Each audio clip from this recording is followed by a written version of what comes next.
પ્રેગ્નન્સીમાં આવતું સુગર શું છે? ચાલો જાણીએ ડૉક્ટર દીપા મણિયાર પાસે. ખૂબ જ સુંદર પ્રશ્ન. આપણે પ્રેગ્નન્સીમાં આવતું ડાયાબિટીસ શું છે એ જાણીએ એ પહેલાં રૂટીન ડાયાબિટીસ શું છે એ સમજવું પડે.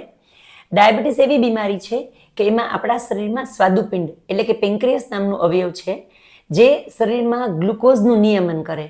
આપણા જે બ્લડ હોય, લોહી હોય, એમાં ખોરાક પચે પછી જે સુગર આવે એ સુગર વધે કે ઘટે એનું નિયમન ઇન્સ્યુલિન કરે. શરીરમાં જ્યારે સુગરનું પ્રમાણ વધે, બ્લડની અંદર જ્યારે સુગરનું પ્રમાણ વધે ત્યારે શરીર વધુ ઇન્સ્યુલિન બનાવે. એ સુગરને દરેકે દરેક કોષોમાં કોષની એન્ટ્રી કરી અને સુગરને અંદર પ્રવેશ કરવામાં હેલ્પ કરે. જો સુગરનું લેવલ ઓછું હોય તો ઇન્સ્યુલિન જેવું જ એક ગ્લુકાગોન એવો હોર્મોન હોય, એ લીવરમાં જે સ્ટોર થયેલું ગ્લુકોઝ હોય એને બહાર કાઢી અને શરીરને ગ્લુકોઝ આપે. એટલે ઇન્સ્યુલિન જ્યારે શરીરમાં કામ ન કરે અથવા તો ઇન્સ્યુલિન બને જ નહીં એવું થાય ત્યારે બ્લડમાં ગ્લુકોઝનું લેવલ વધતું જાય, એને આપણે ડાયાબિટીસ કહીએ. રૂટીન ડાયાબિટીસ માતા પિતાને જો ડાયાબિટીસ હોય તો બાળકો એને આવે અથવા જે સગર્ભા સ્ત્રી હોય એને આવે એવું બને. અને એ સિવાય અમુક વખતે ઓબેસિટી હોય તો ફ્રેશ મતલબ સુગર વજન વધતું એને કારણે ઇન્સ્યુલિન ઓછું કામ કરે, એને કારણે સગર્ભાવસ્થામાં આવે એવું બને. જે રૂટીન આપણે સુગરના રિપોર્ટ કરીએ એમાં ભૂખ્યા પેટનો રિપોર્ટ અને જમ્યા પછી 2 કલાક પછીનો રિપોર્ટ એવું હોય.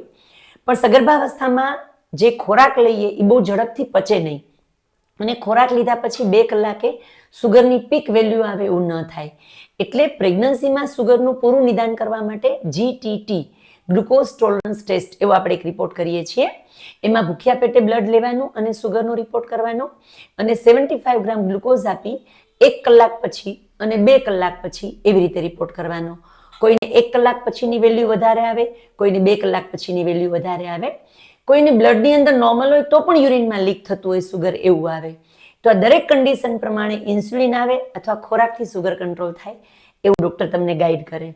આપણે સુગરની આટલી બધી ચિંતા કરવાની જરૂર એટલા માટે હોય કે માતાનું શરીરમાં સતત સુગર વધતું જાય તો બાળકને લોહીમાં વધારે ને વધારે સુગર મળે. એવા કિસ્સામાં બાળક બહુ જ ઓબેસ થઈ જાય, બહુ જ જાડું થાય. આપણે 24 થી 26 અઠવાડિયાની સોનોગ્રાફીમાં જોઈએ તો બાળક 28 થી 30 અઠવાડિયા બતાવે.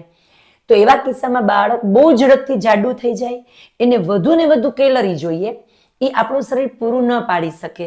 એટલે અમુક વખતે 8મો મહિનો પૂરો થવા આવે કે 9મો મહિનો શરૂ થવા આવે ત્યારે બાળક અચાનક બગડી જાય. ઘણી બધી વખત દર્દી આવીને એમ કે દર વખતે 9મો મહિનો બેસે ને બાળક બગડી જાય છે. કોઠે રતવા તો નહીં હોય ને, પછી આપણે રિપોર્ટ કરીએ એટલે ખબર પડે કે આ તો સુગર છે, ડાયાબિટીસ છે એટલે બાળક બગડી જાય છે. દર્દીને ખબર પણ ન હોય. તો એવા કિસ્સામાં બાળકને જો આપણે ઇન્સ્યુલિન આપીએ અથવા તો ખોરાકથી સરસ સુગર કંટ્રોલ કરીએ તો લાંબા સમય સુધી લિમિટેડ કેલરી મળે, લિમિટેડ ગ્લુકોઝ બાળક સુધી જાય. તો એ 9મો મહિનો બેસે, 9માનું અઠવાડિયું 10 દિવસ જાય ત્યાં સુધી પહોંચી શકાય. પછી આપણે બાળકને લંગ્સ ફૂલેવા ઇન્જેક્શનો આપી અને વહેલું ડિલિવરી કરાવી અને બાળક આપણે જીવતું આપી શકીએ. તો પ્રેગ્નન્સીમાં જે ડાયાબિટીસ આવે એમાં બાળકને આપણે થોડું દુબળું રહે એવું કરવાનું, એ થોડું વધી ન જાય, મોટો ન થઈ જાય એવું પ્લાન કરવાનું. જેટલું ટાઈટ સુગર કંટ્રોલ હોય એટલું બાળક લાંબો સમય પેટમાં સલામત રહે. અને જો સુગર લેવલ સરસ મેન્ટેન રહે તો બાળક પોતે જ્યારે એડલ્ટ થાય ત્યારે એને ડાયાબિટીસ આવવાના ચાન્સ ઘટી જાય. તો પ્રેગ્નન્સીમાં જેટલું વહેલું સુગરનું નિદાન થાય એટલું સારું. અને GTT રિપોર્ટમાં જો ઇન્સ્યુલિનની જરૂર પડે એવું લાગે તો ડૉક્ટર તમને ડાયાબિટીસના એન્ડોક્રાઇનોલોજિસ્ટ એવા ડૉક્ટરો એની પાસે મોકલે અને સુગરનું ટાઈટ કંટ્રોલ કરવા માટે ફોર્સ કરે.